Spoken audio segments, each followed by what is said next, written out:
ನಿನ್ನೆ ರಾತ್ರಿನೇ ಏನು ಹೇಳಬೇಕು ನಾನೆಲ್ಲ ಹೇಳಿದ್ದೀನಿ. ಏನಾದ್ರು ಇದ್ರೆ ಖಂಡಿತ ನಿಮ್ಮನ್ನ ಕರಿತೀನಿ.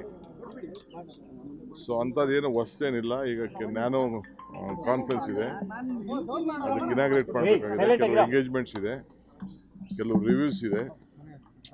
ಎಲ್ಲ ಮಂತ್ರಿಗಳಿಗೆ ನಾನು ಕೂಡಲೇ ನಾಳೆಯಿಂದನೇ ಎಲ್ಲ ಬರ ಪರಿಹಾರಕ್ಕೆ, ಬರ, ಅತಿವೃಷ್ಟಿ, ಅನಾವೃಷ್ಟಿ ಇವಕ್ಕೆಲ್ಲ ಭೇಟಿ ಮಾಡಬೇಕು ಅಂತ ಹೇಳಿದ್ದೀನಿ. ಟೈಮ್ ವೇಸ್ಟ್ ಮಾಡಿಬಿಡಿ ಅಂತ.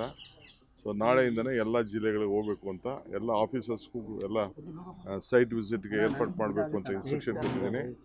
ಸೊ ಆ ಕೆಲಸದಲ್ಲಿ ಎಲ್ಲರೂ ಕೂಡ ತೊಡಗ್ತಾರೆ, ಎಲ್ಲ ಜಿಲ್ಲೆಗೆ ಹೋಗಬೇಕು ಅಂತ. ಸಾಮೂಹಿಕ ರಾಜೀನಾಮೆ ಕೊಡ್ಲಿಕ್ಕೆಲ್ಲ ಮುಂದಾಗಿದ್ದಾರೆ ಸರ್. ಯಾರು ನೋಡಿ, ರಾಜೀನಾಮೆ ಕೊಡೋರು ಇವೆಲ್ಲ ರಾಜಕೀಯದಲ್ಲಿ ನಡೀತಾ ಇರೋದು.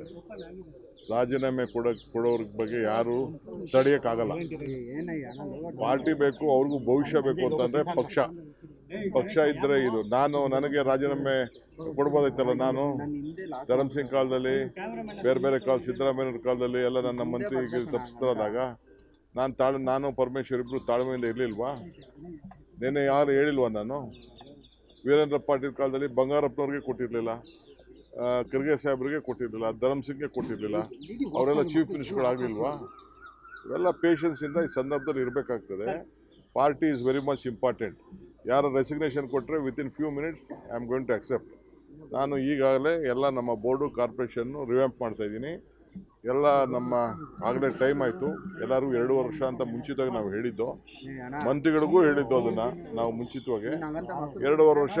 ಈಗ ಎಲ್ಲರೂ ಕೂಡ ನಾನು ರೆಸಿಗ್ನೇಷನ್ ಸಬ್ಮಿಟ್ ಮಾಡಿ ಅಂತ ಅಂದ್ಬಿಟ್ಟು ಬೋರ್ಡು, ಕಾರ್ಪೊರೇಷನ್ಗೆ ಫಸ್ಟು ನಮ್ಮ ವರ್ಕರ್ಸ್ಗೆ ಹೇಳ್ತೀನಿ. ವರ್ಕರ್ಸ್ ಎಲ್ಲ ಫಸ್ಟು ಫಿಲಪ್ ಮಾಡ್ತೀನಿ, ಆಮೇಲೆ MLAsನ ಕರೆದು ಒಬ್ಬೊಬ್ಬರನ್ನೇ ಮಾತಾಡ್ತೀನಿ.